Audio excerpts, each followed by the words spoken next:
Hello friends, welcome to my channel. তো গলার আওয়াজ শুনে বুঝতেই পারছো যে কতটা খারাপ অবস্থা গলার। তো লাস্ট 3 দিন আমি কোনো ভিডিও করতে পারিনি, কেন কথা বলার মতোই অবস্থায় ছিলাম না। মানে একদমই ভয়েস আমার বেরোচ্ছিলই না। তো লাস্ট 3 দিন ওই জন্য কোনো ভিডিও আনতে পারিনি আমি।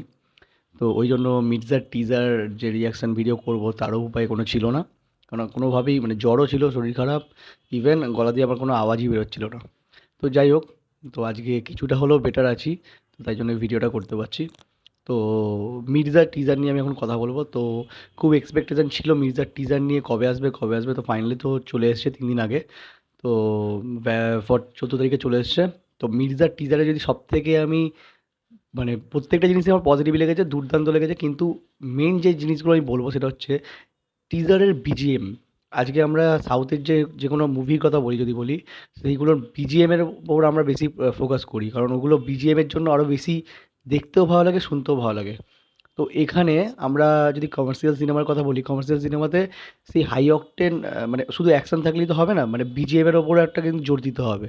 তো বিজিএম এখানে আমার দুর্দান্ত লেগেছে, মানে এক একটা জায়গায় এক এক রকমভাবে বিজিএমকে ইউজ করেছে। অঙ্কুশ যখন ছিল তখন এক রকমের বিজিএম শেষে দেখা গেল, বা কৌশিক গাঙ্গুলির সময় একরকম বিজিএম। তো বিজিএমের ওপর খুব জোর দেওয়া হয়েছে, আর বিজিএম খুব স্ট্রং, মানে দারুণ লেগেছে বিজিএম। সেকেন্ড হচ্ছে এখানে প্রত্যেকের তাসের সাথে তুলনা করা হয়েছে, সেটা ঋষি কৌশিক হোক বা ঐন্দ্রিলা সেন, ইভেন কৌশিক গাঙ্গুলি, প্রত্যেকে এখানে তাসের সাথে তুলনা করা হয়েছে। তাসের এক একটা টেক্কা হোক, বিবি হোক, তো একটার সাথে তুলনা করেছে, এটা খুব ইমপ্রেসিভ লেগেছে তাসের খেলার মতো। আর সবার লাস্টে কিন্তু অঙ্কুশের এন্ট্রি হয়েছে এখানে, শুধুমাত্র অঙ্কুশকেই দেখিয়ে গেছে এরকম নয়। মানে অঙ্কুশ ছাড়াও কিন্তু প্রত্যেকের ওপর ক্যারেক্টারের ওপর ফোকাস করা হয়েছে, ক্যারেক্টার ইন্ট্রোডাকশন। মির্জা ওয়ার্ল্ডের সাথে এখানে অডিয়েন্সকে কানেক্ট করা হচ্ছে, বোঝানো হচ্ছে যে কী হতে চলেছে বা কারা এরা। তো এগুলো হচ্ছে। আর আরও কিছু পজিটিভ পয়েন্ট, যেটা হচ্ছে ঋষি কৌশিক।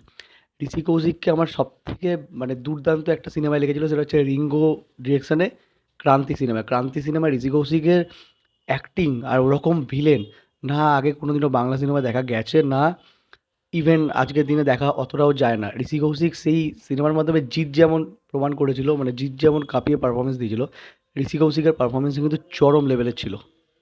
তো এখানেও ঋষি কৌশিককে দারুণ মানাবে, দারুণ লাগছে। এবং সম্ভবত একটা পুলিশ ইন্সপেক্টরের ক্যারেক্টার এখানে দেওয়া হয়েছে ঋষি কৌশিককে, দেখে যেটা মনে হলো। তো খুবই ভালো লাগলো ঋষি কৌশিককে এতদিন পর একটা ভালো ক্যারেক্টারে দেখে, কেন ঋষি কৌশিক জেনারেলি খুব ভালো ক্যারেক্টার খুব একটা পায় না, পেলে আমার অন্তত ভালো লাগবে, কারণ খুব ভালো অ্যাক্টার তিনি। সেকেন্ড হচ্ছে ঐন্দ্রিলাকে খুব সুন্দর দেখতে লাগছে এখানে, আর ঐন্দ্রিলার ক্যারেক্টার তো সম্পূর্ণ আলাদা, কারণ এরকম ক্যারেক্টার জেনারেলি ঐন্দ্রিলা আগে করেনি। ইভেন ঐন্দ্রিলা কেন, আমি যদি অন্য কোনো এ গ্রেড যে হিরোইন যারা আছে, সেটা কোয়েল মল্লিক থেকে শুরু করে শ্রাবন্তী, শুভশ্রী, যারাই হোক না কেন, এই রকম ধরনের কিন্তু বাংলাতে কোনো হিরোইন পার্ট এরকম করেছে সেরকম আমার মনে হয়নি খুব একটা। এইরকম যা লাগলো ওকে, খুব ভালো একটা স্ট্রং ক্যারেক্টার হবে। অঙ্কুশের উড বি ওয়াইফ, তো ডেফিনেটলি একটা শোপিস হিসেবে ইউজ করবেন অঙ্কুশ, সেটা ভালো করেই জানি। সোহেবের সে একটা মধ্যেও একটা বেশ দেখলাম, একটা মানে কি বলবো, স্ট্রং একটা পার্ট আর দেখতে পাচ্ছি, অ্যাকশন করছে, কোপাচ্ছে, মানে যাই হোক, একটা দেখে একটা ভালোই লাগলো, মানে যেরকম অ্যাকশন সিন খুব জোরদার হবে, সেরকম স্ট্রং ভিলেন। আর ফাইনালি যেটা বলবো, কৌশিক গাঙ্গুলি। কে কবে কখন ভেবেছে যে কৌশিক গাঙ্গুলি, যে কিনা একটা আর্টিস্ট ধরনের সিনেমা করে আসে, বা অন্য একটা ডিরেক্টর অন্য ধরনের যে সিনেমায় বিলিভ করে বা করে এসেছে এতদিন ধরে, তাকে দিয়ে এই ধরনের ক্যারেক্টার করাবে? কি ইন্ট্রোডাকশন, গাড়ি নিয়ে আসে, জিপ নিয়ে আসে, দরজা ভেঙে, এরকম একটা ইন্ট্রোডাকশন কৌশিক গাঙ্গুলির মতো অ্যাক্টারের। কৌশিক গাঙ্গুলি দুর্দান্ত একটা, সেটা সবাই জানে, দুর্দান্ত যেমন ডিরেক্টর, আউটস্ট্যান্ডিং তেমনি একটা অ্যাক্টার। আর কৌশিক গাঙ্গুলির সাথে অঙ্কুশের কেমিস্ট্রি অলওয়েজ সুপার, সেটা শিকার বলে ওয়েব সিরিজ হোক, বা উত্তরণ বলে যে ওটিটি যে সিনেমাটা বেরিয়েছিল, সেখানে দুজনের পারফরমেন্স যেমন চরম ছিল, দুজন দুজনের কাজটা বোঝে, ঠিক তেমনি আমার মনে হয় এখানে কৌশিক গাঙ্গুলি কিন্তু একটা মানে মারাত্মক লেভেলের একটা ভিলেন, একটা মানে হতে চলেছে এই সিনেমার মাধ্যমে। দারুণ লেগেছে আমার কৌশিক গাঙ্গুলিকে, সব থেকে এখানে ভালো লেগেছে।